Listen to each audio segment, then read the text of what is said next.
भजेऽहं समस्तामरेष्टं गरेफाभकेशं जगद्बिम्बलेशं हृदाकाशलेशं सदा द्यून्यदेहं विमुक्ताखिलेऽहं सुवैकुण्ठगेहं भजेऽहं भजेऽहं भजेऽहं भजेऽहं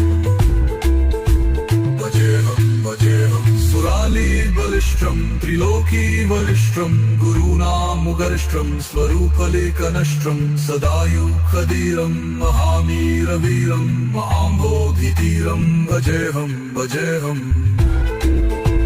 भजेऽहं भजेऽहं भजेऽहं भजेऽहं रमावामभागं फलानङ्गनागं कृताधीनयागं गतारागरागं मुनीन्द्रैः सुगीतं सुरैः सम्परीतं गुणोधैरतीतं भजेऽहं भजेऽहं